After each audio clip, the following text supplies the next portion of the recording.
Boa noite. O estágio faz parte da busca pelo sucesso profissional do estudante, mas o desespero na hora da seleção não é um bom companheiro para o candidato.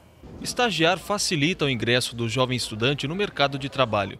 Porém, muitas vezes, o processo seletivo assusta o candidato, que deve começar se atentando a alguns detalhes para não ser prejudicado.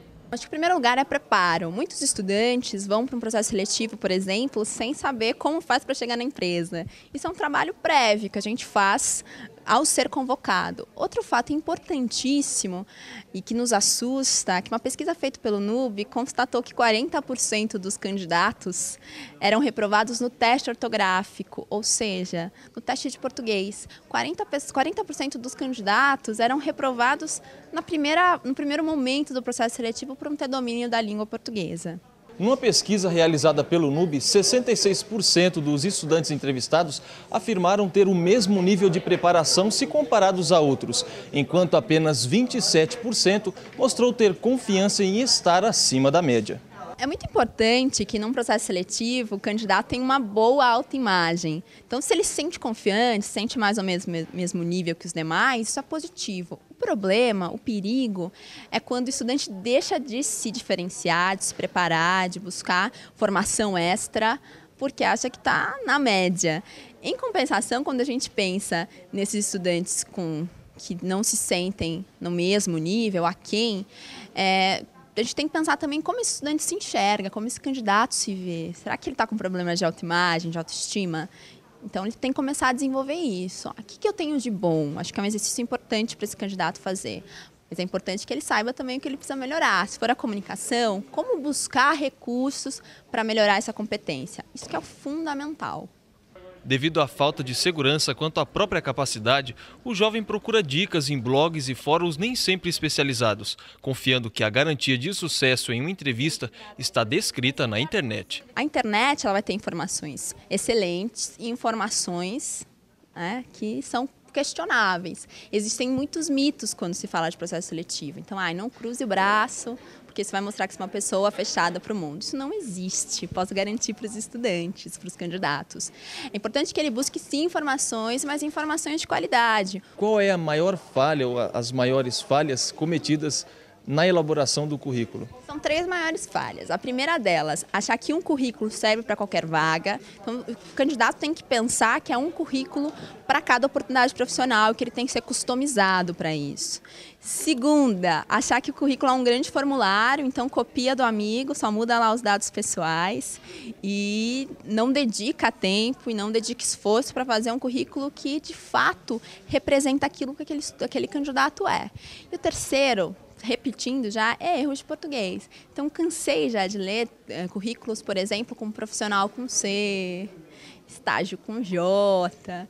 Então, isso é uma coisa que, quando o selecionador vê, ele se assusta, arregala o olho. Então, esses, para mim, são os 3 grandes erros. E se você ainda estuda, deseja ser um profissional de destaque, mas por enquanto não pretende estagiar, é bom pensar um pouco mais sobre o assunto. Quanto mais cedo você se insere no mercado de trabalho, maior sua chance de conquistar a vaga dos sonhos. Quando o candidato deixa lá para o final da graduação ou espera se formar, ele vai ser um candidato sem experiência profissional, só com uma formação acadêmica, que não garante necessariamente sucesso, facilidade de inserção.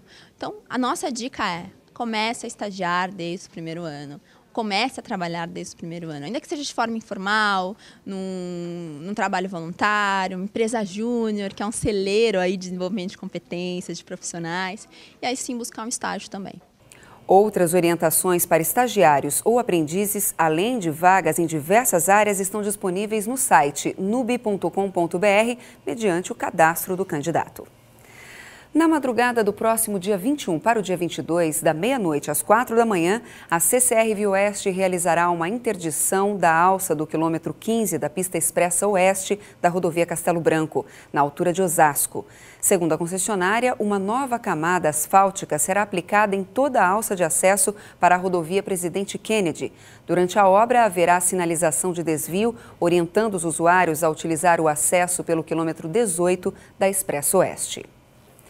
A Defesa Civil de Barueri vai realizar neste sábado, dia 23, um curso de pilotagem defensiva para motociclistas. As aulas são divididas em duas partes. Pela manhã, a parte teórica de capacitação será aplicada na Secretaria de Assuntos de Segurança. No período da tarde, acontecem as aulas práticas, realizadas ao lado do ginásio José Correia. Para a parte prática do treinamento, é solicitado que o aluno leve sua própria moto, seja habilitado na categoria A e traje calças jeans e camiseta de mangas longas. Se você se interessou, pode se inscrever pelo telefone 4199-1400, ramal 188, ou pelo e-mail defesacivil@barueri.sp.gov.br. A inscrição e as aulas são gratuitas, mas a Defesa solicita a doação de 1 quilo de alimento não perecível por pessoa. O prefeito de São Paulo, Fernando Haddad, declarou em entrevista coletiva que é a favor de que os carros que circulam pela cidade de São Paulo mais de 120 dias por ano passem pela inspeção veicular.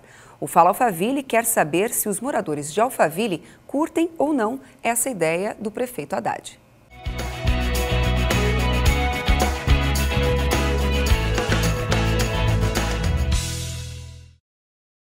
O prefeito de São Paulo, Fernando Haddad, esta semana falou em uma coletiva que ele pretende que todos os carros que passem mais de 120 dias em São Paulo, mesmo não sendo da capital, também passem pela inspeção veicular.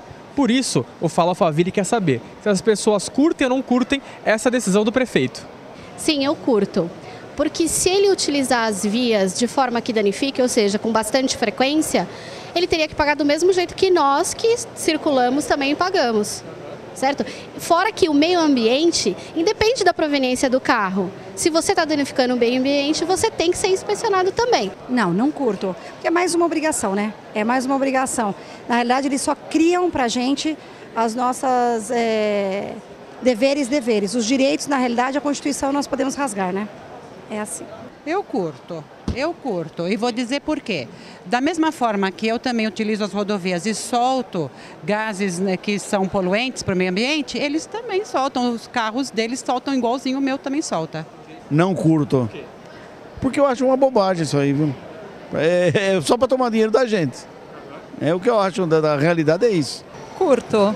Porque eu acho que se a lei é para todos, por que não ser para os outros também, né, de fora daqui?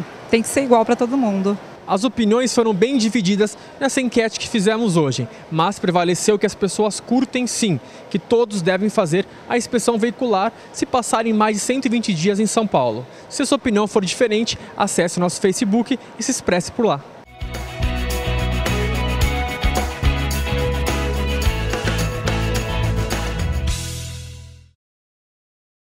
No próximo bloco, o secretário de Esportes de Barueri aponta as principais metas do atletismo. Até já!